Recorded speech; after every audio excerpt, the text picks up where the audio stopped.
I always like to do the hand test. You can never really tell how big something is until you put your hand on it.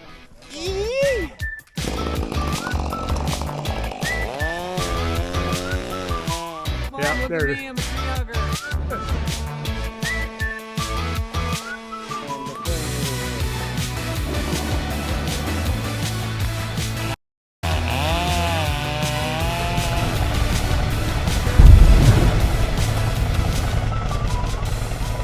There for it. Right? Yeah, that's right after you, right? Yeah. Dude, I never realized. So this was the failed piece right here. Then, I mean, and you can see where it kind of projected off of the main tree.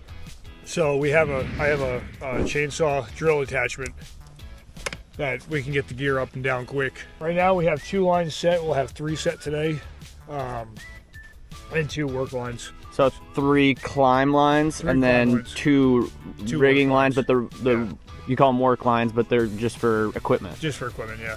So they're not actually. And they'll also be able to be used for rescue if needed. I got you.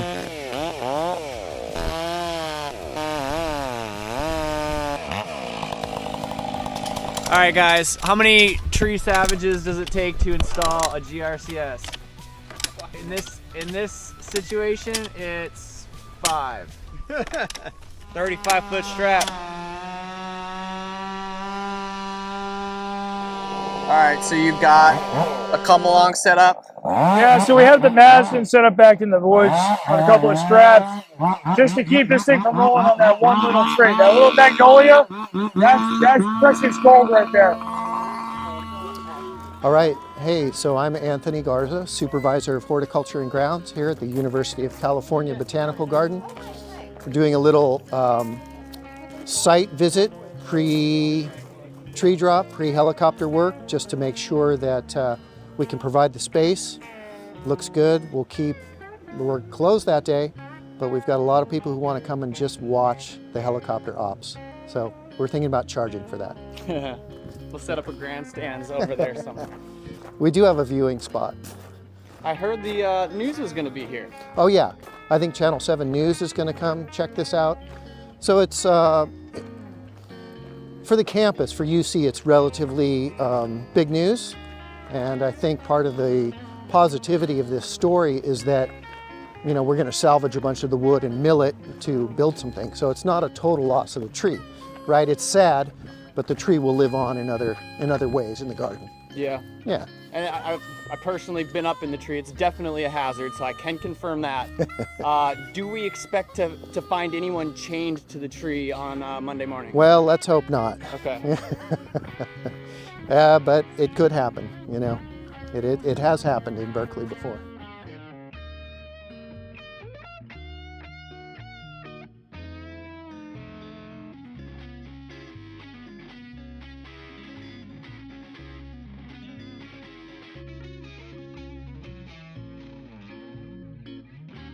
Because what I'll do is I'll go up on the Ziggy and I'll bring another system, I'll bring another rope with me. I would keep all your ropes bagged as long as possible.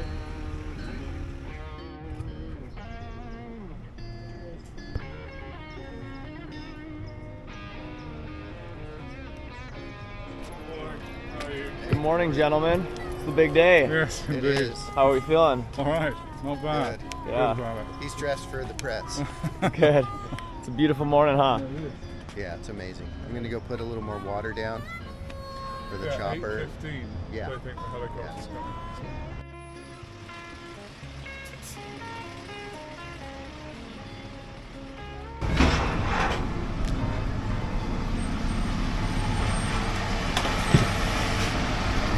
Well, according to my watch, it appears to be 6 o'clock on the money. All right, we're on time.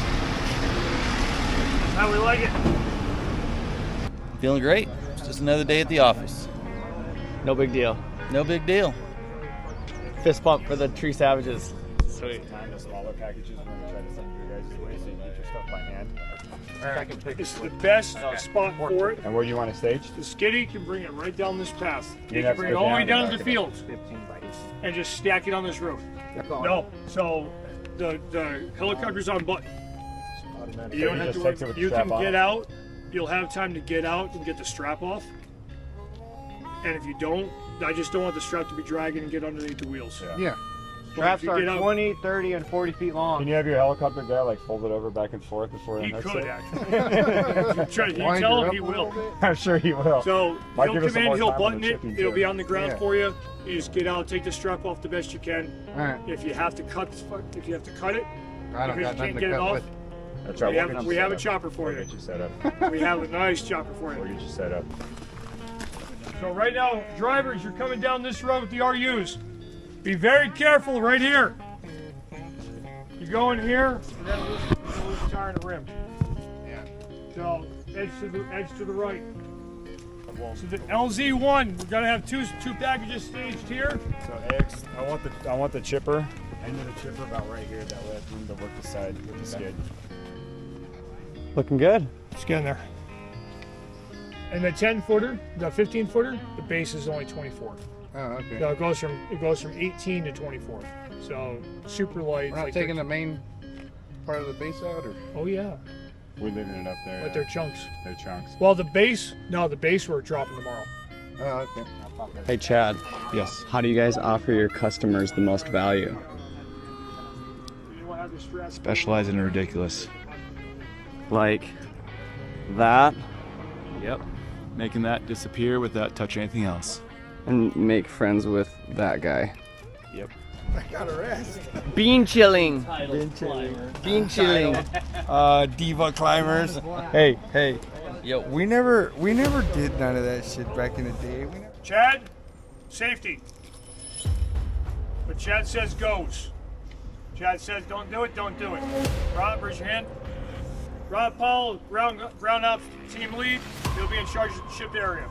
If there is an emergency with the helicopter, all stop, rally points right here, everybody off site. Let the emergency responders take over. That's it. No questions asked. All right, Hilo is here. on site. We got gonna do his downwash, and then we're gonna go. We gotta do our Hilo JSA, and then we're gonna go. Any last minute concerns? None. Feel really good right now. How do you feel about the crew? It's awesome. Everything's gone really, really well. Perfect weather day. That was actually my biggest concern, was the weather. It couldn't be any better today. Not a cloud in the sky, no fog. So yeah, we're really excited.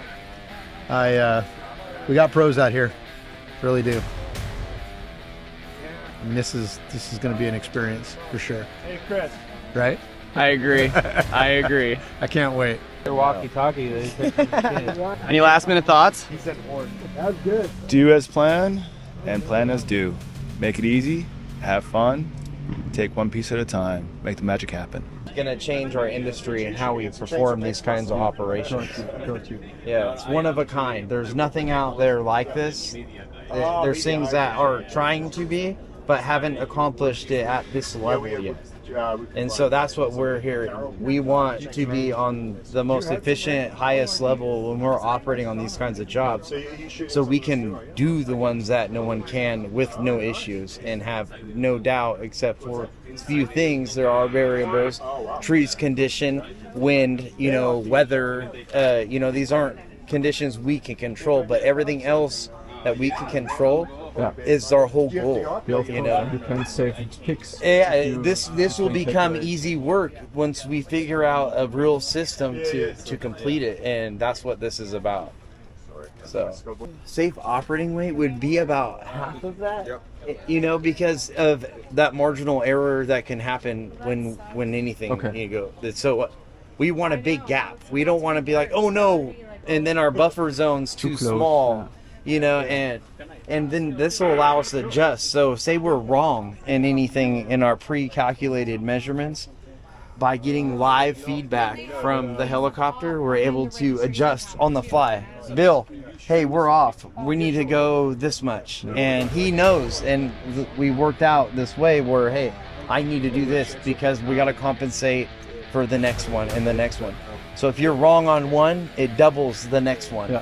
And then doubles that the next time after that. So that's why it's so crucial to have these numbers and stay within that green area so we're not overweight or in any other situation we don't want to be in where he's dropping a load. Yeah. All right, mission control, how you feeling? Safety first. One more hanger. Where is that? It's where we at? We got 10? Yeah.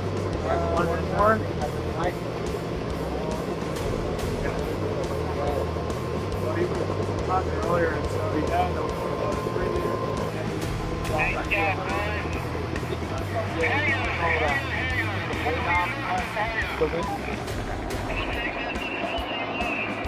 And the filling meter wood.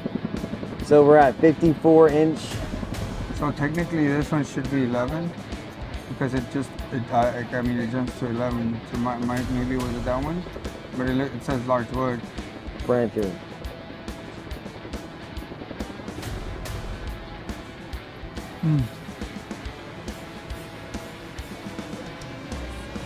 It was a triple lead, and one of the leads failed, and the tree itself is starting to decline down lower. So I think they're just trying to do is to reduce weight out of that first top piece, and then they're going to remove the rest. So that last packet, it was in between the straps that are holding the two stems together. Correct. So that's where you saw all of those pieces come and pull out. Correct.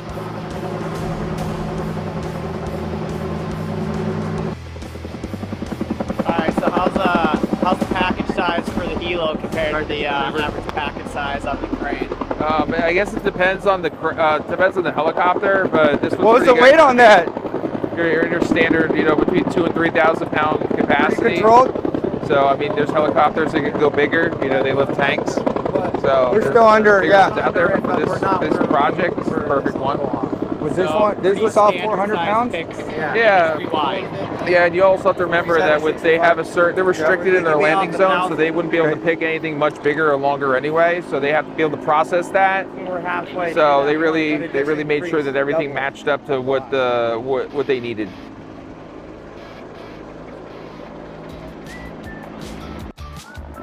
Last bundle of limbs.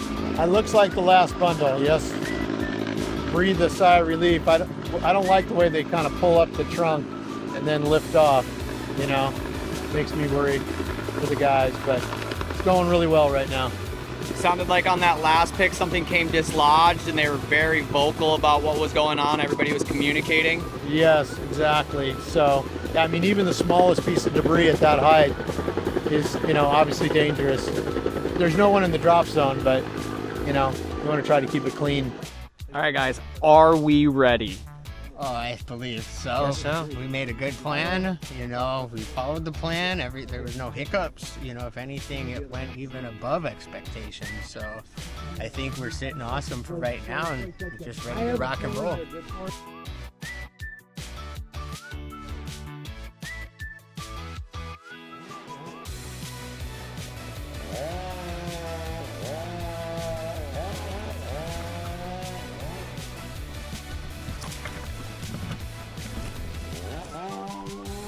This is crazy. Thanks for having me out, man. You're welcome.